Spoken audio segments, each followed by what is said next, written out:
欢迎收看第1054期北京不静音。今天我们继续做中共认知战人物录这个系列。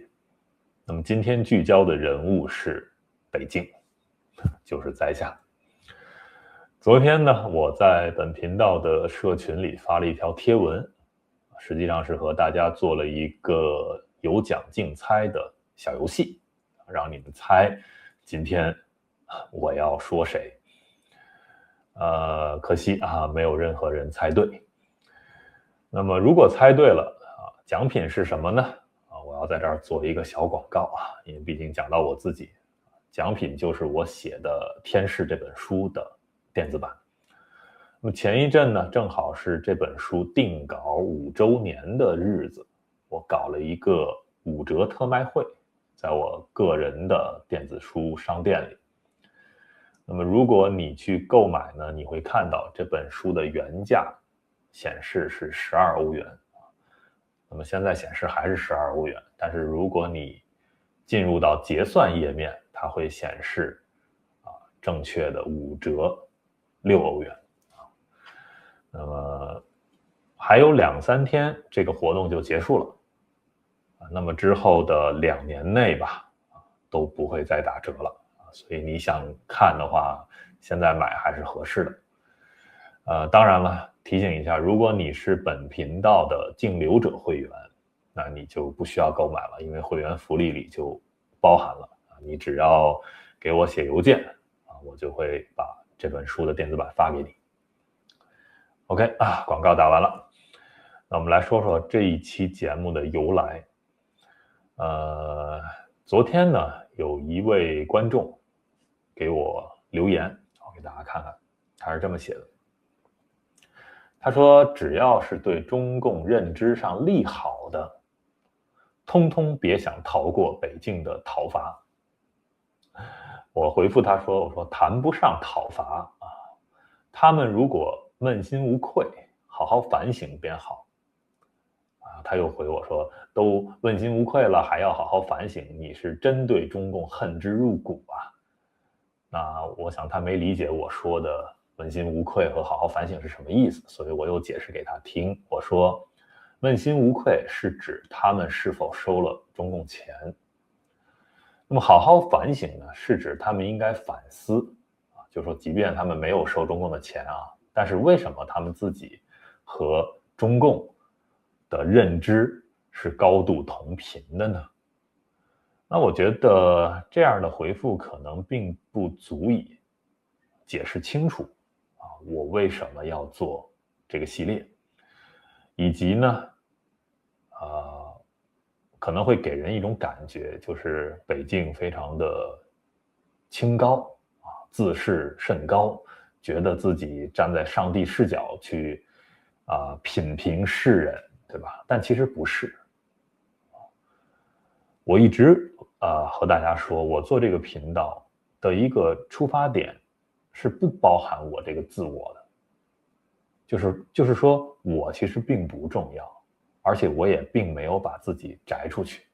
今天我就给大家分析一下，我其实也是中共认知战这盘棋上的一个棋子，逃脱不了的这么一个命运。那首先我们来看看我为什么要做中共认知战人物录这个系列。很多人理解第一个原因是因为我对中共恨之入骨。我对中共恨之入骨吗？我曾经跟大家解释过我在中国没有遭遇过中共的所谓社会主义铁拳，我不是因为受到什么迫害所以才润出来说一些反攻的话。那么我即便出来做了3年多这个频道到目前为止我也没有受到过任何来自中共的迫害或者威胁，什么都没有。那我家里有人受到中共的迫害甚至死亡吗？我原来讲过，在文革时期我们家有一位长辈跳楼自杀，但那个时候我还没有出生。在新冠疫情期间最后的突然放开的时候啊，我们家也有一位长辈啊，算是因此逝世吧。但这些就构成了我对中共恨之入骨嘛？我觉得谈不上。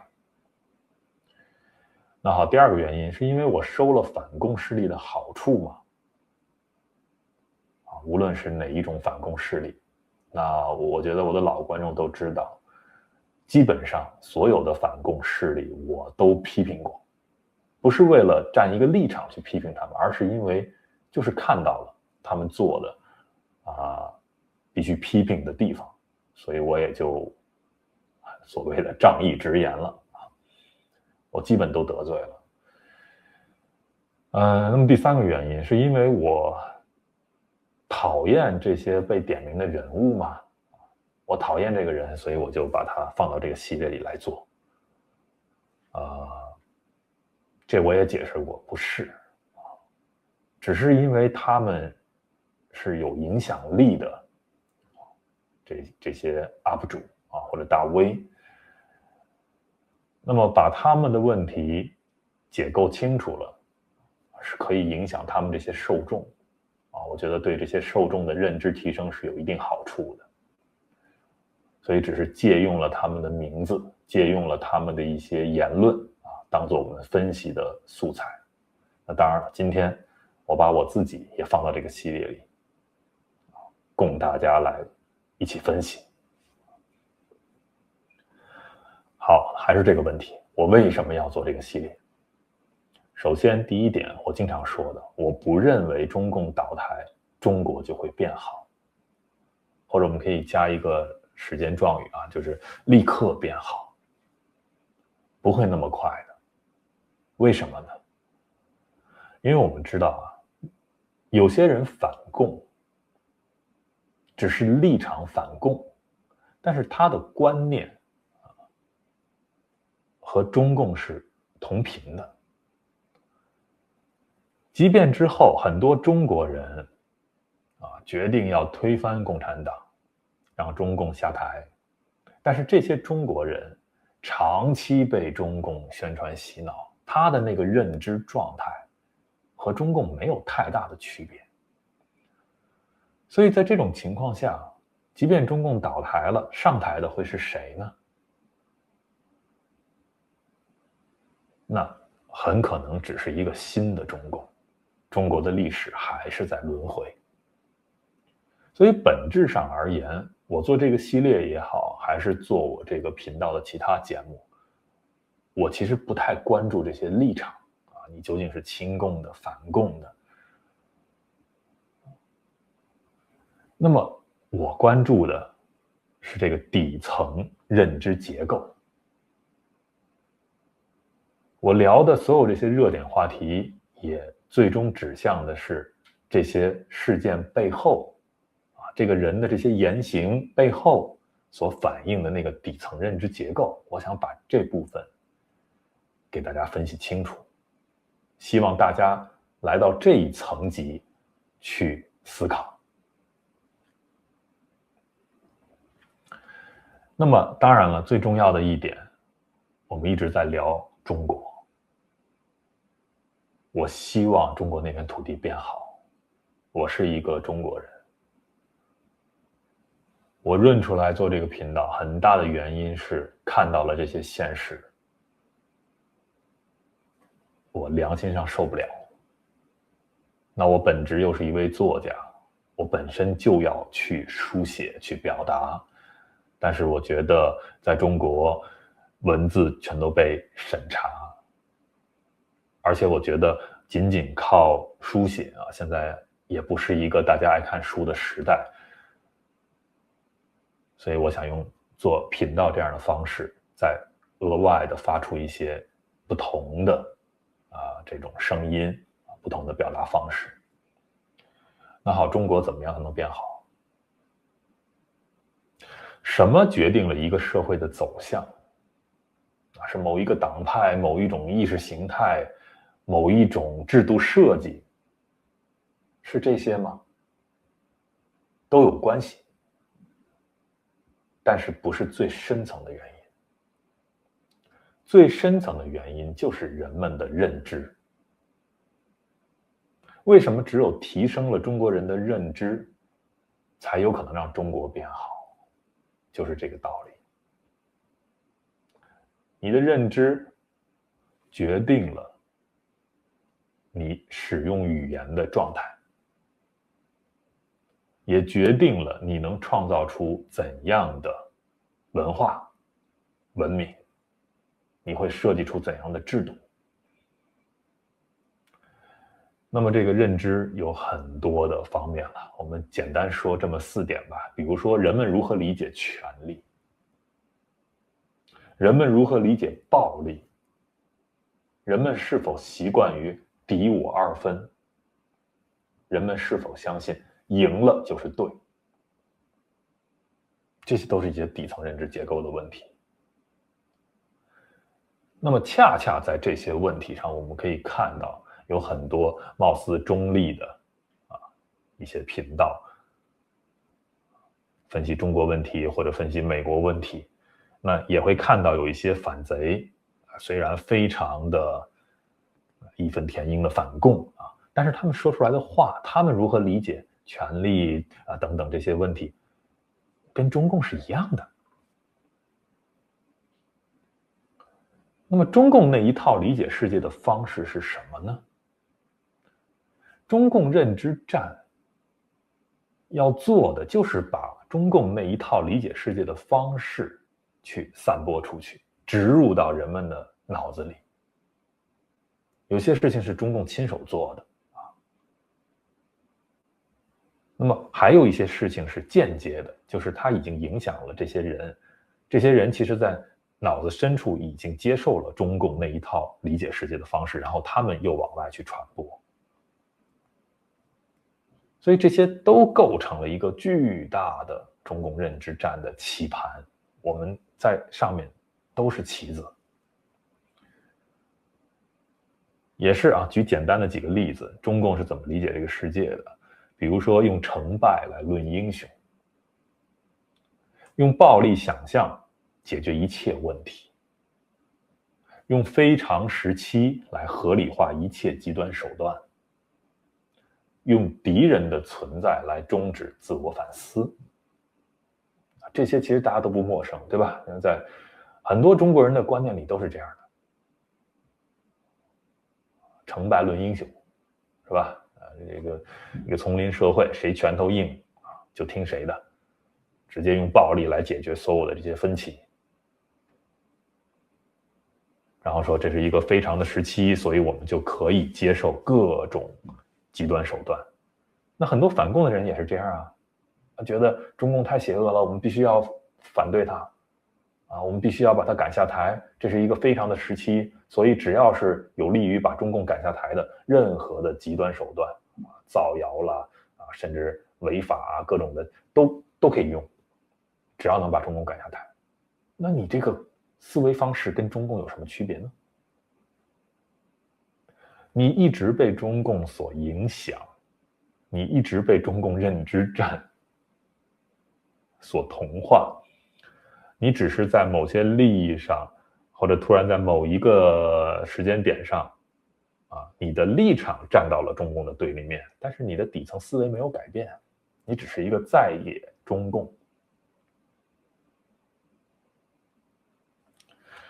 好，那么说到我自己，我是否也成为了中共认知战的一部分呢？当然，当然。比如说，我做这个系列，我点名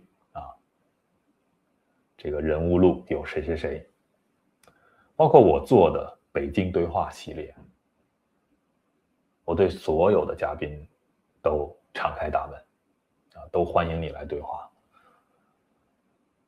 那么其实也是在产生传播效果吧。那这些来对话的嘉宾，我不知道他脑子里受了多少中共认知战的影响，或者他本身就是在执行中共认知战的这些任务，都有可能。我很难判断。那我和他们对话，或者我点名谁，这本身我也在替他们传播嘛。那以及呢，我在分析的同时，我也在重复叙事。我分析谁谁谁什么事情，等于我要把他做的事情重复一遍，讲给观众们听。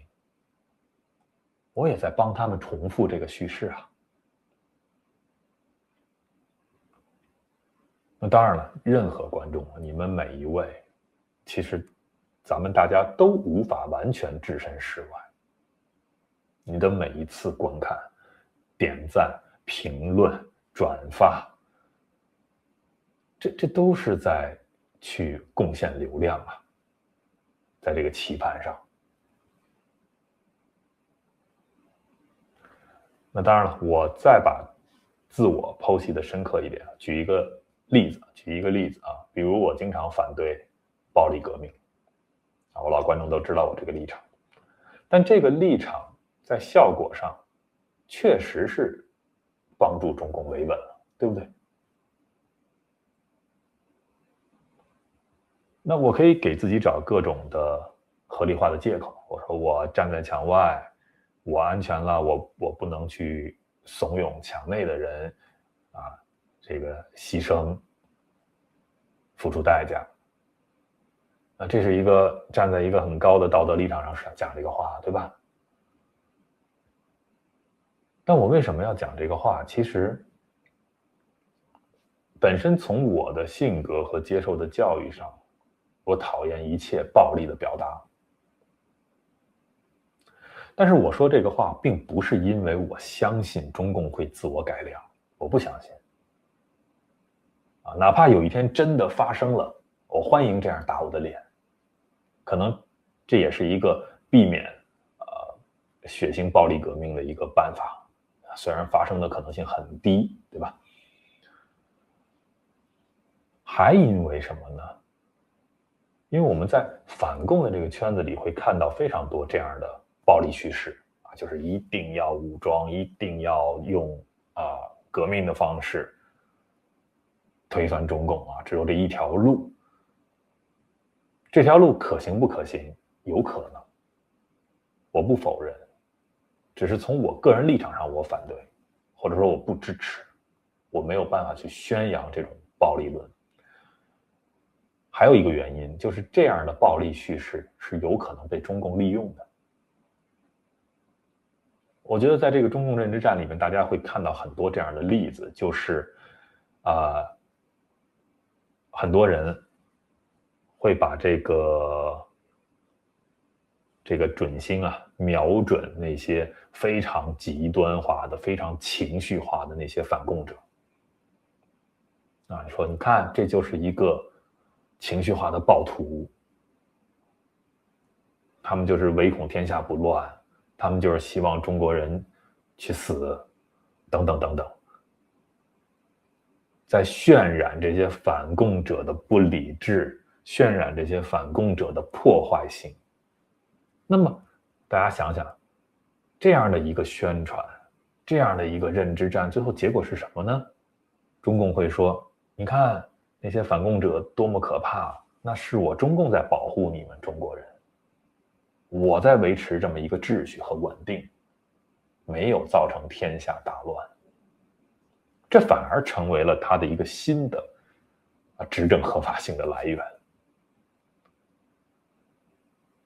所以你看，我们做任何的选择，说任何的话，它都是双面性的，会造成好的影响，也会造成坏的影响，都是并存的。这就是我说为什么我们没有办法置身事外。你只要在说中文，你只要在聊关于中国的问题，这些话题，你就卷入到中共认知战里面去了。好，那么怎么办呢？又回到刚才那位观众对我的这个留言说凡是有利于中共的，那北京都要反对，都要去讨伐这一个一个人，是这样吗？不是。凡是中共说的做的，我们就要反对吗？这是我们以后做任何事情的一个唯一评判标准吗？因为我们知道中共这一套模式、这一套逻辑、这一套叙事导致了现在中国的这些问题。那么我们只在这个点上，为了中国好，所以我们不能让同样叙事、同样逻辑的一个新的中共上台，或者让中共继续执政下去。所以凡是有利于中共执政的、有利于中共宣传的，我们就要反对。我们应该这么做吗？我认为不是，因为你这等于放弃了你自己的一个判断，你等于把一个来源当成了你的判断，就是任何一个信息或者任何一个做法这个来源到底是有利于中共的还是不利于中共的，你用这个东西二分来代替了你自己的判断。那久而久之，你就把自己变成了一个镜像的极端，你就是一个名义上的反共，但是也是另一个极端的存在。所以我想说，在中共认知战里面其实中共最怕的不是反对声音，他巴不得出现一些特极端的反对声音，特别弱智的反对声音。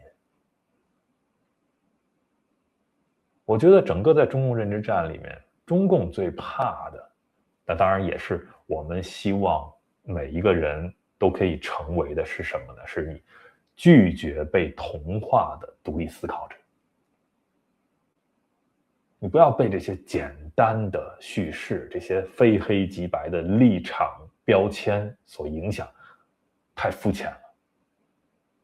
让我们看得更深一点，思考得更深一点，去成为那个拒绝被简化、拒绝被同化的独立思考者。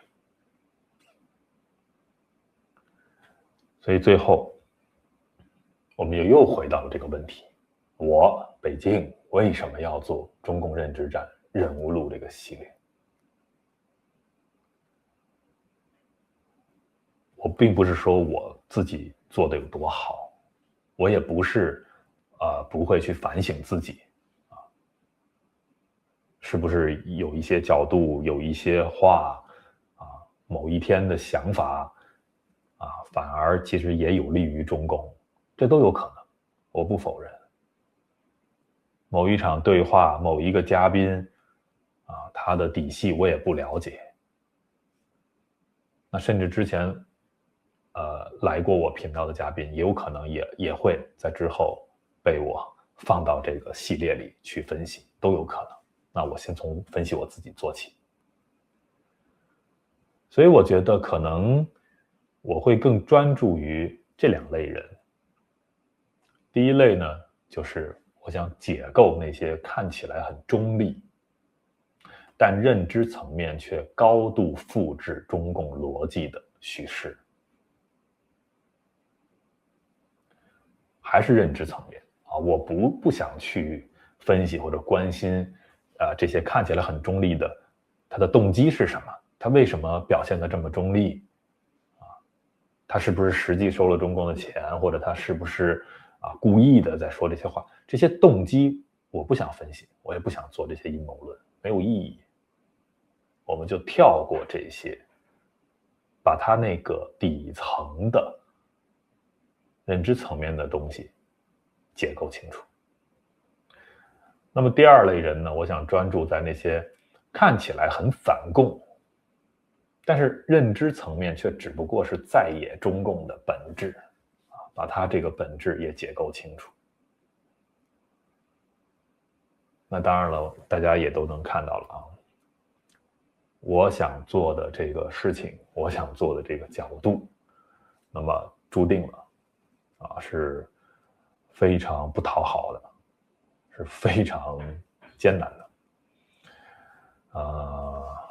我也感谢所有观众朋友们的一个支持。就说到这儿吧，我们继续做就是了因为反正深陷其中我们也也不可能做的所有事情都是对的，但是只求一个问心无愧。而且呢，除了问心无愧呢，也不要永远觉得自己就是正确的啊。我们每天都要三省吾身，我觉得有这么一个态度吧，就够了。感谢收看、订阅、分享。